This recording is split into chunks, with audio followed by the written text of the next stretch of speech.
आज की डेट में स्पेन 1,95,000 स्क्वायर माइल्स पर फैला हुआ यूरोप का चौथा सबसे बड़ा कंट्री है, जो वेस्ट में पोर्चुगल और नॉर्थ में फ्रांस और एंडोरा के साथ बॉर्डर शेयर करता है। इसके साथ साथ मेडिटेरेनियन के ये बलेरिक आइलैंड्स और अटलांटिक में ये कैनेरी आइलैंड्स भी स्पेन के कंट्रोल में है। लेकिन यही स्पेन 19वीं सदी के शुरू में 5 मिलियन स्क्वायर माइल्स का ये सारा एरिया कंट्रोल करता था, जो नॉर्दर्न अमेरिका से लेकर सदर्न अमेरिका में अर्जेंटीना तक फैला हुआ था। और सिर्फ यही नहीं, बल्कि पैसिफिक ओशन के दूसरी तरफ ईस्टर्न एशिया में फिलीपींस भी स्पेनिश एम्पायर के कंट्रोल में था। यहाँ सवाल ये उठता है कि एक छोटे से कंट्री ने आखिर इतनी बड़ी एम्पायर कैसे बनाई, और फिर ऐसा क्या हुआ कि चंद सालों में ही दुनिया की सबसे पहली और फास्टेस्ट ग्रोइंग सुपर पावर पूरी तरह कोलैप्स करके सिर्फ इस एक कंट्री तक रह गई। ये कहानी है एक ऐसी कंट्री की जो इंसानी तारीख में सबसे तेजी से वर्ल्ड सुपर पावर बना, और फिर उसी तेजी से उसका डाउनफॉल भी हुआ। सच ये है कि आज की वीडियो में हम जानेंगे कि कैसे स्पेन दुनिया का पहला सुपर पावर बना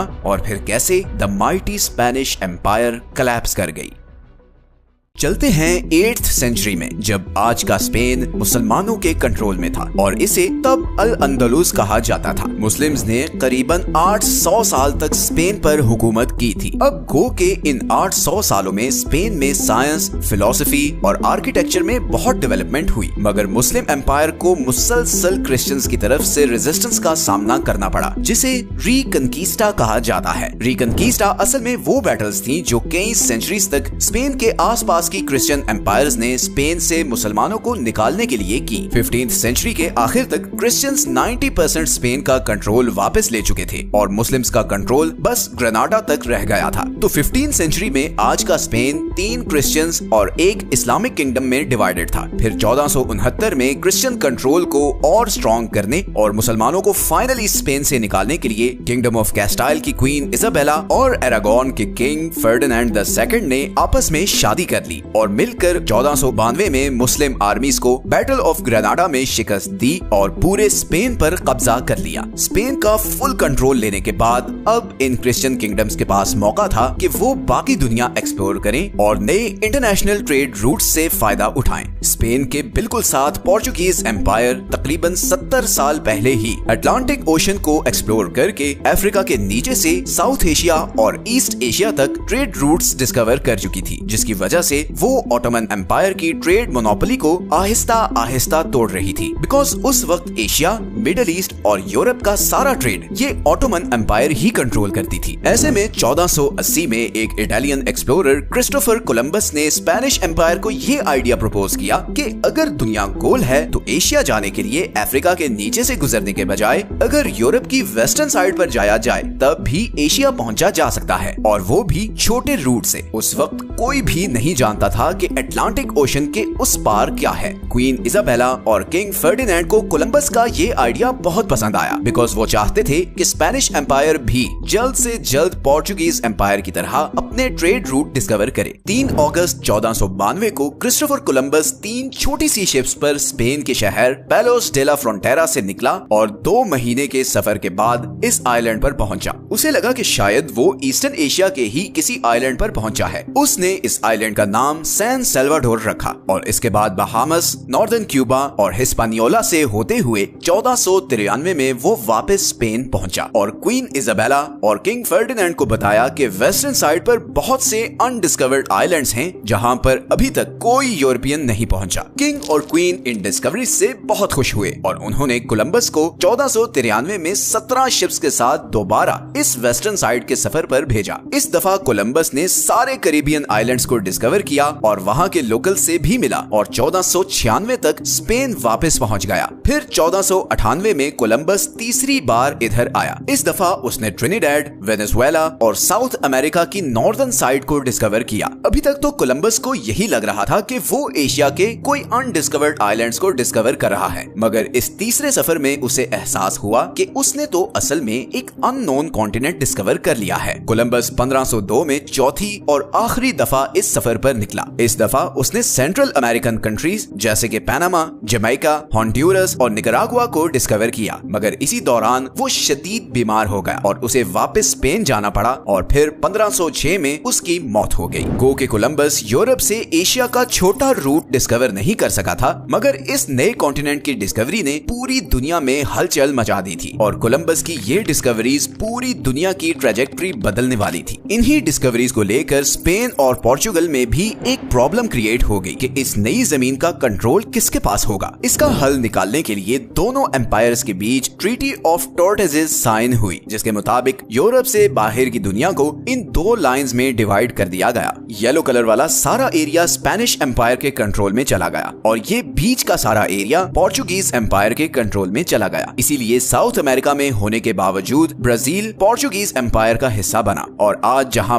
पूरे साउथ अमेरिका में स्पेनिश बोली जाती है, वहां ब्राजील पूरे साउथ अमेरिका में वो अकेला कंट्री है जहां पोर्चुगीज बोली जाती है। इस ट्रीटी के बाद स्पेनिश एम्पायर ने इस न्यू कॉन्टिनेंट पर परमानेंट सेटलमेंट्स बनाने का काम शुरू कर दिया। सबसे पहले हिस्पैनियोला के आइलैंड पर सेंटो डोमिंगो नाम का शहर बनाया गया। इसके बाद आहिस्ता आहिस्ता ईयर 1515 तक कैरिबियन के बाकी आइलैंड्स और सेंट्रा पर भी स्पेनिश लोगों को लाकर आबाद किया जाने लगा और क्यूबा इस रीजन में स्पेनिश एम्पायर का हेडक्वार्टर बन गया। दूसरी ही तरफ बाकी अमेरिका की खोज का काम बराबर जारी था। स्पेनिश एक्सप्लोरर्स इधर युकाटान आइलैंड्स तक पहुंचे थे कि उन्हें कुछ रिपोर्ट्स मिली कि इधर वेस्टर्न साइड पर कोई बहुत ही पावरफुल और अमीर सिविलाइजेशन है और उसी की खोज के लिए 1518 में हर्नन कॉर्टेज नाम का एक्सप्लोरर अपने चंद साथियों के साथ इधर मैक्सिको की कोस्ट लाइन पर उतरा। असल में उस वक्त इधर मैक्सिको में एज़टेक एम्पायर का राज था, जिनका कैपिटल था टेनोक्टिटलान, एक ऐसा शहर जो एक लेक के ऊपर बना हुआ था। हर्नन ने 2 साल की मुसलसल लड़ाई के बाद 1520 में टेनोक्टिटलान पर कब्जा कर लिया और इसी शहर का नाम फिर बाद में न्यू मैक्सिको सिटी रखा गया और यही शहर आगे चलकर स्पेनिश एम्पायर का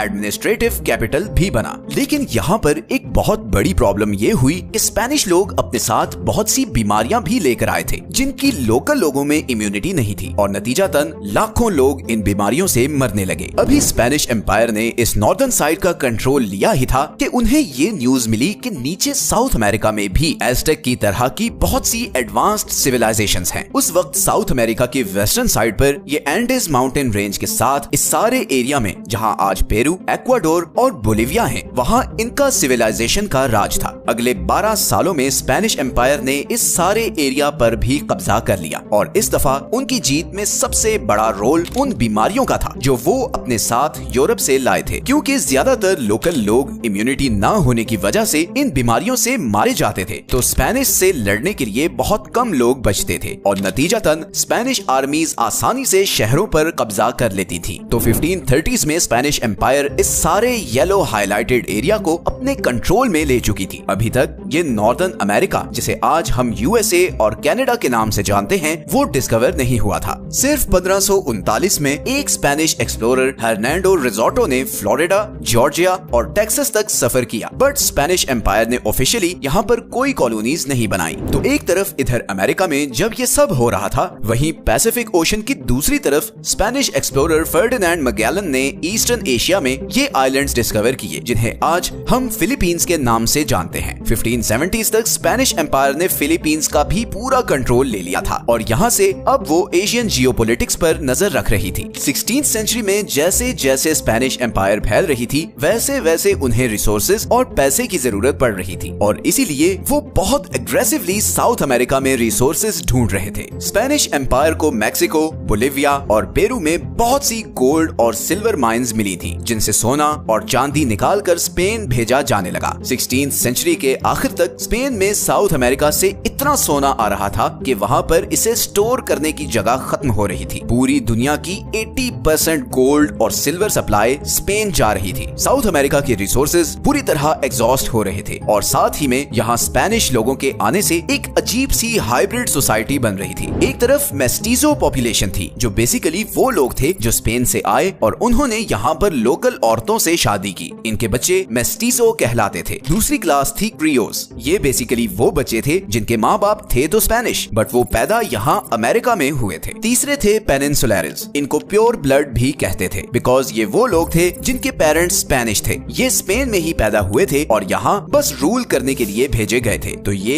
एक किस्म की रूलिंग क्लास थी। 17th सेंचुरी तक इन तीनों क्लासेस के बीच जबरदस्त टकराव शुरू हो चुका था। क्रियोज और मेस्टिजो ये फील करते थे कि अब इन सारे एरियाज पर कोई स्पेन से हुकूमत करने नहीं आना चाहिए बल्कि यहाँ पर पैदा होने वालों को ही यहाँ पर रूल करना चाहिए। तो एक तरफ स्पेनिश एम्पायर में ये इंटरनल मसले शुरू हो चुके थे, वहीं एक्सटर्नली भी स्पेनिश एम्पायर अंडर थ्रेट थी। इधर नॉर्दर्न अमेरिका में ब्रिटिशर्स और फ्रेंच एक्सप्लोरर्स पहुंच रहे थे और वो यहाँ पर अपनी कॉलोनीज बना रहे थे। इसी तरह ब्रिटेन ने इधर जमैका और बाकी कैरेबियन आइलैंड्स का कंट्रोल भी स्पेनिश एम्पायर से लेने की कोशिशें शुरू कर दी और 1654 से 1660 के बीच स्पेनिश एम्पायर और ब्रिटिशर्स में इन आइलैंड्स के कंट्रोल लेने के लिए वॉर्स भी हुई। अगली पूरी सेंचुरी में स्पेनिश एम्पायर ने सिर्फ कैलिफोर्निया और टेक्सास तक एक्सपैंड किया और लॉस एंजलिस, सैन डिएगो और सैन फ्रांसिस्को जैसे शहर बनाए। फिर 1808 में स्पेनिश एम्पायर को एक बहुत बड़ा धचका लगा जब नेपोलियन ने स्पेन पर अटैक कर दिया